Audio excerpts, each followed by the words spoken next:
Maintenant, nous savons lire non seulement les récits du Nouveau et de l'Ancien Testament, mais aussi les livres des prophètes. Si nous voulons continuer notre exploration pour apprendre à lire tous les types de textes bibliques, il nous reste encore un genre incontournable dans l'Ancien Testament. C'est le style poétique des psaumes. Les psaumes peuvent nous paraître de prime abord plus faciles que les prophètes, car ils décrivent des émotions que nous connaissons bien. Mais entre ressentir ce qu'exprime un psaume et expliquer ce qu'il veut dire, il y a un sacré saut. Alors, comment lire un psaume ? Je vous propose de le découvrir en étudiant le psaume 15, qui a l'avantage d'être suffisamment court pour que nous puissions l'étudier en entier. J'ai dit psaume 15, mais il se peut qu'il soit numéroté 16 chez vous, si votre Bible suit la numérotation hébraïque, contrairement à la traduction liturgique que j'utilise, qui suit la numérotation latine. 15 ou 16, vous ne pouvez pas vous tromper. Il s'agit d'un magnifique chant de confiance et de louange.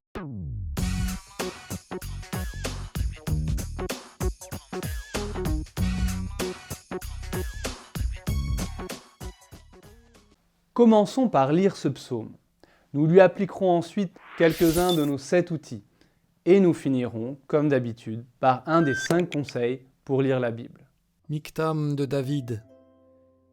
Garde-moi, mon Dieu, j'ai fait de toi mon refuge. J'ai dit au Seigneur, tu es mon Dieu. Je n'ai pas d'autre bonheur que toi. Toutes les idoles du pays, ces dieux que j'aimais, ne cessent d'étendre leurs ravages, et l'on se rue à leur suite. Je n'irai pas leur offrir le sang des sacrifices. Leur nom ne viendra pas sur mes lèvres. Seigneur, mon partage et ma coupe, de toi dépend mon sort. La part qui me revient fait mes délices, j'ai même le plus bel héritage. Je bénis le Seigneur qui me conseille, même la nuit mon cœur m'avertit. Je garde le Seigneur devant moi sans relâche, il est à ma droite, je suis inébranlable. Mon cœur exulte, mon âme est en fête, ma chair elle-même repose en confiance. Tu ne peux m'abandonner à la mort, ni laisser ton ami voir la corruption. Tu m'apprends le chemin de la vie, devant ta face débordement de joie, à ta droite éternité de délices. Si on ne voit pas spontanément par où commencer l'analyse, il est toujours bon de commencer par utiliser l'outil structure, pour faire apparaître un plan. Le psaume se compose de 2 parties, se terminant chacune sur l'idée que Dieu fait les délices de celui qui se confie en lui. Chacune de ces 2 parties disent en quelque sorte à Dieu « Je n'ai que toi », mais dans 2 sens différents. Des versets 1 à 6, cela veut dire « Je n'ai pas d'autre Dieu que toi », avec le thème du refus de l'idolâtrie. Alors que des versets 7 à 11, ce « Je n'ai que toi » signifie plutôt « Tu es mon seul secours », avec l'idée que Dieu n'abandonne pas son fidèle. Ces 2 idées sont en fait étroitement liées. On pourrait résumer les 2 parties du psaume ainsi. Puisque je te suis fidèle, je sais que tu me seras fidèle. Cependant, en étudiant la connotation des mots utilisés à l'aide de l'outil symbolisme, nous nous rendons compte qu'un climat de danger est sous-entendu tout au long du psaume, même si globalement tout baigne dans la joie et le bonheur. Il est question de ravage et de sang, de mort et de corruption. En fait, l'idée même de refuge implique qu'il y a une menace à fuir, comme si l'auteur du psaume était pourchassé et chantait sa confiance en Dieu au cœur de son épreuve. Dans son titre, il est indiqué que ce psaume serait de David, mais l'outil critique historique, qui s'intéresse au contexte historique du texte, nous fait douter de cette attribution. En effet, le 3e verset porte l'idée que l'auteur du psaume s'est livré, ou au moins fut tenté de se livrer à l'idolâtrie. Or cela ne correspond pas du tout à l'histoire de David. Il pourrait plutôt s'agir du peuple tout entier, dont le roi, descendant de David, serait en quelque sorte le porte-parole, une sorte de personnification du peuple. En cherchant des liens vers d'autres textes bibliques, grâce à l'outil intertextualité, nous trouvons d'autres attributions possibles.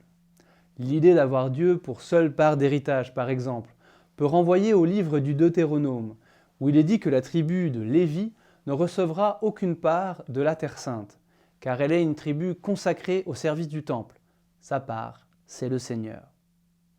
Mais là encore, cela renvoie finalement au peuple tout entier, car les Lévites sont à l'intérieur du peuple, ce que le peuple d'Israël est au milieu de tous les peuples, un peuple pauvre qui n'a d'autre force que le Seigneur. Finalement, cette figure à la fois personnelle et collective, du juste en péril, qui triomphe par sa seule confiance en Dieu, traverse toute la Bible. Depuis Joseph, trahi par ses frères, jusqu'au pauvre Job, dépouillé de tout ce qu'il avait, en passant par la mystérieuse figure du serviteur souffrant, annoncé par Isaïe. Or, nous le savons bien, pour nous chrétiens, le Christ accomplit toutes ces figures. Et c'est donc sans surprise que nous retrouvons ce psaume cité par l'apôtre Pierre dans le livre des Actes des Apôtres comme une prophétie explicite de la résurrection. Ce psaume nous révèle ainsi une des grandes idées bibliques qui traversent toute la Bible, celui dont le Seigneur est le seul bien, malgré les épreuves, peut garder confiance. L'outil « abandon à l'Esprit Saint » pourrait même nous entraîner un peu plus loin, et nous donner de réaliser que l'histoire biblique de ce Dieu qui n'abandonne pas les siens peut aussi se prolonger jusque dans ma vie, si je me confie en lui. Je pense que l'étude de ce texte vous aura au moins démontré combien un texte biblique gagne à être lu en écho avec l'ensemble de la Bible. C'est le 4e de mes 5 conseils pour lire la Bible. Conseil numéro 4. Lire encore. Un texte biblique invite à en lire 1000 autres. La Bible est un monde à explorer. Voilà sans doute une aventure à votre hauteur. Fort de ces 7 outils de lecture biblique, et de presque tous mes conseils pour lire la Bible, plus rien ne peut vous arrêter. Et si ce psaume vous a plu, pourquoi ne pas tout simplement aller explorer les premiers psaumes de notre psautier ?